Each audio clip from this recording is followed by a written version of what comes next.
जय हिंद दोस्तों। स्वागत है आपका आपके अपने YouTube channel the Indian content में। एक बार सभी दोस्त बताएंगे कि आप सब कैसे हैं। आशा करता हूं अच्छे होंगे, स्वस्थ होंगे, लाजवाब होंगे और बहुत बेहतरीन तरीके से पढ़ाई कर रहे होंगे और अपने लक्ष्य की ओर तीव्र गति से दौड़ रहे होंगे, भाग रहे होंगे। चलिए दोस्त, मैं आज टॉपिक लेकर के आया हूँ माशा। इससे पहले मैं आपको लाशा पढ़ा चुका हूँ। ये टॉपिक है हमारा माशा और इसमें हम बहुत ही अच्छे से माशा को समझेंगे। मतलब कि HCF हाईएस्ट कॉमन फैक्टर, सबसे बड़ी से बड़ी संख्या जो दो संख्या से या तीन संख्या से, जितनी भी संख्या हैं उनमें तीनों से विभाजित हो। चलिए वीडियो को स्टार्ट करते हैं। सबसे पहला, जैसा कि आप देख रहे हैं, माशा का खात्मा। आपने देखा क्या लिखा है? माशा का खात्मा। बिल्कुल वैसा ही हम लोग आज माशा का खात्मा करने वाले हैं, माशा को पूरी तरीके से खत्म करने वाले हैं। चलिए हम सबसे पहला एक क्वेश्चन ले लेते हैं। क्वेश्चन ले लेते हैं 20, 30 और 50। ये क्वेश्चन हमने ले लिया और इनका हमें माशा ज्ञात करना है। वैसे ये अगर एकेडमी के अनुसार लगाया जाए तो इसका एक ही तरीका है, वैसे इसके दो तीन तरीके हैं। जैसा कि हम कह रहे हैं कि 20 और 30 और 50, इनका हम अलग अलग निकालेंगे गुणनखंड। क्या निकालेंगे? गुणनखंड निकालेंगे। गुणनखंड निकालने के लिए हमें क्या करना होगा? 2 से काटना पड़ेगा। कितना आ जाएगा? जब भी हम 2 से संख्या को विभाजित करते हैं तो हम संख्या का आधा लिख लेते हैं। जैसा कि 2 से काटा, 20 का आधा हमने 10 लिख लिया। अब हम 2 से फिर से विभाजित करेंगे। कितना हुआ? 5। फिर डायरेक्ट हम 5 से विभाजित कर देंगे। ये आ गया आपका 1। अगर हम इसको 2 से विभाजित कर दें तो यहां पर आ गया 15 और यहां पर आपका आ गया 3, क्योंकि 15 3 से कटता है। ये आ गया 5 और 5 एकम 5। ये आपका पूरी तरह हो गया विभाजित। अब हम क्या करेंगे? 5 से 3 से विभाजित करेंगे। ये आ गया 5, ये आ गया 1। ये हम जो है तीनों संख्याओं के गुणनखंड करेंगे। क्या करेंगे? संख्या 20 के गुणनखंड जैसे कि आए हैं 2 गुणे 2 गुणे 5। हमारे पास संख्या 30 के गुणनखंड आए हैं 2 गुणे 3 और गुणे 5। और संख्या 15 के गुणनखंड आए हैं हमारे पास 3 और गुणे 5। अब आसानी से इसका HCF या माशा निकाल सकते हैं। कैसे निकालेंगे? HCF तेरा मतलब ये होता है कि जो तीनों में मिले। हमें दिख रहा है 5 इसमें मिल रहा, 5 इसमें भी मिल रहा और इसमें भी मिल रहा। इसका मतलब ये 5 हो जाएगा। कोई और संख्या अगर मिल रही है तीनों में, अगर कोई संख्या तीनों में मिल रही है तो उसको भी हम गुणे में लिख लेंगे। जैसा कि 2 इसमें भी है और इसमें भी, लेकिन इसमें नीचे वाली संख्या में नहीं। तो जितना मिलेगा वही हमारा क्या है? HCF है। और यदि हम, एक क्वेश्चन आता है कि 2, 3 और 5, इन संख्याओं का क्या ज्ञात कर लीजिए? माशा ज्ञात कर लीजिए। तो हम सबसे पहले क्या करेंगे? 2 संख्या को काटेंगे। ये आ गया 2। फिर 3 को काटेंगे, 3 एकम 3। फिर 5 को काटेंगे हम, 5 एकम 5।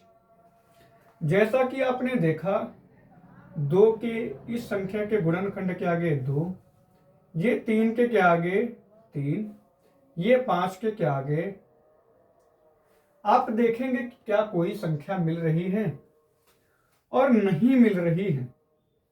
अगर कोई भी संख्या नहीं मिल रही है, जैसा कि इसमें 5 मिल रहा था, आपने देखा ये 5 क्या हो गया, मासा हो गया, हाईएस्ट कॉमन फैक्टर हो गया, HCF हो गया। लासा एक संक्षिप्त नाम है, छोटा सा नाम है। लासा को पूरी तरह बोलते हैं लघुत्तम समापूरक, जिसकी इंग्लिश होती है लोवेस्ट कॉमन मल्टीपल या लीस्ट कॉमन मल्टीपल। और हमारे पास HCF दे रखा है, सॉरी HCF निकालना है। HCF का मतलब होता है हाईएस्ट कॉमन फैक्टर, वह संख्या जो सबसे बड़ी है लेकिन तीनों में है। जैसे कि ये 3 संख्या है, वह संख्या जो तीनों में विभाजित है, तीनों का एक गुणनखंड है लेकिन सबसे बड़ी है। आप देखेंगे कि इसमें कुछ नहीं मिल रहा है, और जिसमें कुछ नहीं मिल रहा होता है उसमें आंसर होता है 1। कहते हैं ना कि जिसका कोई नहीं होता है ऊपर वाला होता है, जिसका कोई नहीं होता है उसका ऊपर वाला होता है। आपने देखा कि बहुत ही आसानी से हमने इन संख्याओं का HCF ज्ञात कर लिया। चलिए एक क्वेश्चन हम अगला ले लेते हैं।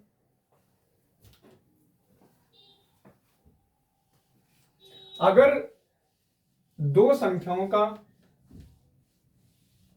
मासा 1 है तो वो संख्याएं सह अभाज्य संख्या कहलाती हैं। आपने संख्या चैप्टर में जैसा कि पढ़ा होगा, सह अभाज्य संख्या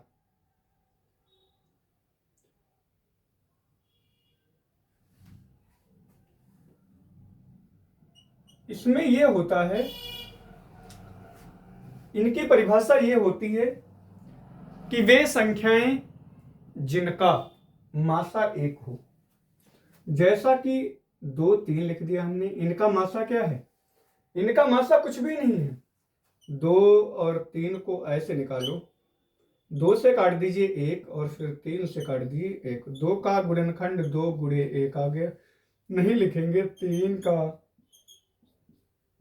कुछ भी नहीं, इसमें कुछ मिल रहा है, कॉमन कुछ मिल रहा है।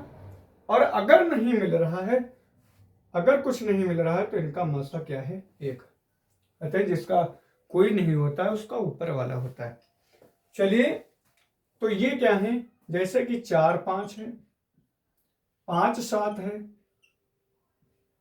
और 6, 7 है, तो ये क्या है, ये हमारी सह अभाज्य संख्याएं हैं। इनका मासा क्या है, 1 है। ऐसा क्वेश्चन आप लोगों ने बहुत ही देखा होगा, क्योंकि ऐसा क्वेश्चन आपके कंपटीशन लेवल में भी आता है। अगला क्वेश्चन हम कोई लेते हैं कि जैसे कि हमने लिख दिया 16,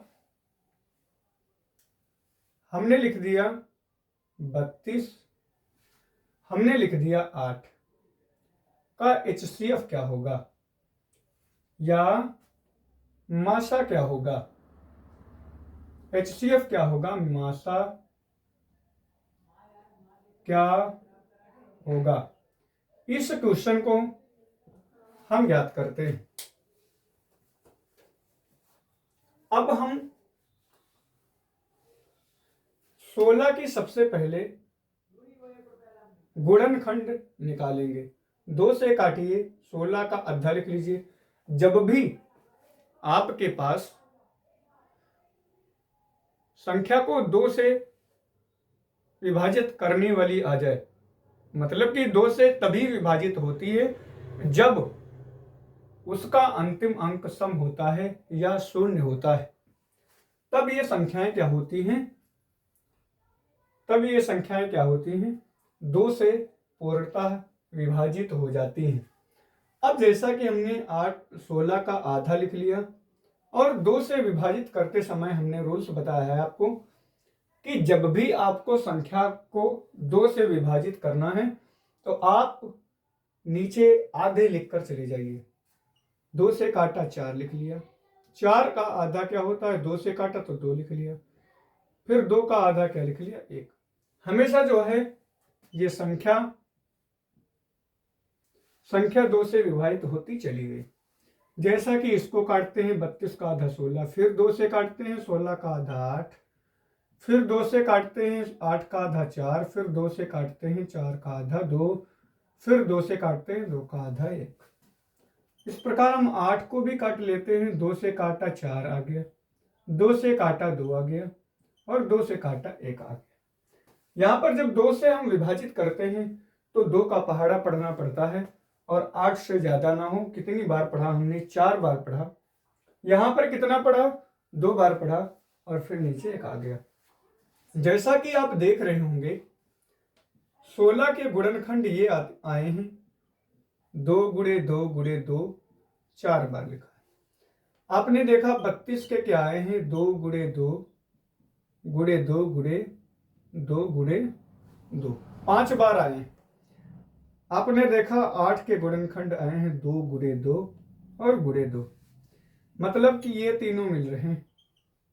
क्या लिख लिया, मासा बराबर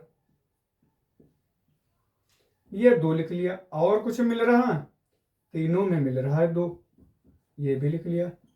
ये क्या मिल रहा है, 2 2 मिल रहा है तीनों में। अब इसमें नहीं मिल रहा है, इसमें और इसमें मिल रहा है। तो जो दोनों या 3 संख्या ज्ञात करना है या 2 संख्या का ज्ञात करना है, तो जब 3 संख्या का आप ज्ञात कर रहे हैं तो तीनों संख्या में मिलना चाहिए। और अगर 2 संख्याओं का आप ज्ञात कर रहे हैं तो 2 संख्याओं का होना चाहिए। तो ये हम गुणा करेंगे, कितना आ जाएगा, 8। इस प्रकार आपका मासा क्या हो जाएगा, मासा हो जाएगा आपका 8। कितना हो जाएगा, 8। एक क्वेश्चन हम और ले लेते हैं 2 संख्याओं का। एक क्वेश्चन हम और ले लेते हैं 2 संख्या वाला। जैसा कि एक 10 ले लेते हैं और दूसरा 20 ले लेते हैं। संख्याओं को विभाजित करना तो आपने पढ़ा होगा, क्योंकि जब भी संख्याओं को विभाजित किया जाता है तो आपको सबसे पहले डिविजिबिलिटी रूल्स पता होने चाहिए। अगर आपको डिविजिबिलिटी रूल्स नहीं आते हैं, विभाज्यता के नियम नहीं आते हैं, तो आप किसी भी संख्या को विभाजित नहीं कर पाएंगे। तो हम इन संख्याओं का क्या ज्ञात करना है, मासा ज्ञात करना है। तो हम इसको 10 को उठाएंगे, मासा निकालेंगे, 20 को उठाएंगे और काटेंगे, गुणनखंड करेंगे। आपने देखा 2 से विभाजित किया 5, 5 से विभाजित किया 1, इसको 2 से विभाजित किया 10 आ गया, फिर 2 से विभाजित किया 5 आ गया और 5 से विभाजित किया 1 आ गया। आपने देखा कि 10 के गुणनखंड कितने आए, 2 गुणे 5, और आपने 20 के गुणनखंड किए तो 2 गुणे 2 और गुणे 5। अब आपके पास अगर मासा ज्ञात करना है आपको, तो आप देख रहे हैं 5 इसमें मिला, इसमें भी मिला। और अगर आप 2 संख्याओं का मासा ज्ञात कर रहे हैं तो 2 में ही मिलना चाहिए। जितनी संख्याएं आप ज्ञात कर रहे हैं उनका आपको मिलना चाहिए। और 2 इसमें भी मिल रहा है, इसमें भी मिल रहा है, 2 को भी लिख लिया। और ये इसमें मिल रहा है लेकिन इसमें नहीं मिल रहा, ऊपर वाली में, तो 5 और गुणे 2 लिखेंगे, लिखा है, और 5 दूना 10, ये आपका मासा हो गया। एक क्वेश्चन हम और लेते हैं। आशा करते हैं क्वेश्चन समझ में आ रहा होगा और सीधी तरह आपके दिमाग में प्रवेश कर रहा होगा, घुस रहा होगा, समझ में आ रहा होगा। एक क्वेश्चन हम और लेते हैं। हमने संख्या ले ली 1, 2, 4। इन संख्याओं का हमें क्या करना है, मासा ज्ञात करना। ये छोटे क्वेश्चन हैं, लेकिन समझने के लिए बहुत है। हमने 1 का गुणनखंड निकाला, 1, तो इसके गुणनखंड ही नहीं निकलेंगे। 1 का गुणनखंड 1 हो जाएगा। 2 को आप 2 से विभाजित कर दें, क्योंकि हम इसको नहीं काट सकते हैं। हम अभाज्य संख्याओं से गुणनखंड करते हैं, अभाज्य संख्याओं के गुणनखंड बनाते हैं। गुणनखंड क्या मतलब होता है? खंड खंड हो और गुणे में लिखे हो। अगर हम 2 से काटेंगे, 2 एकम 2 आ गया। फिर अगर 4 को काटेंगे तो कितना आ गया? 2, नीचे 2 और ये आ गया। 1 के गुणनखंड 1 ही हो गया, 2 के गुणनखंड 2 हो गया, और 4 के गुणनखंड आपके पास क्या आए? 2 गुणे 2 आ गए। कितने आ गए? 2 गुणे 2 आ गए। इस प्रकार इसमें कुछ मिल रहा है, एक इसमें मिल रहा तो इसमें नहीं, एक इसमें मिल रहा तो इसमें नहीं। और एक बात समझेंगे, जैसा कि हम यहां पर 10 लिख लें तो 2 गुणे 5 यहां पर लिख लें और गुणे में 1 लिख लें तो कोई दिक्कत है क्या? आप अगर 20 लिख लें और 20 के गुणे में 1 लिख लें तब भी 20 मान आ जाएगा। तो गुणे में 1 रख ले, कोई दिक्कत है क्या? हम यहां पर रख रहे हैं, यहां पर भी रख रहे हैं।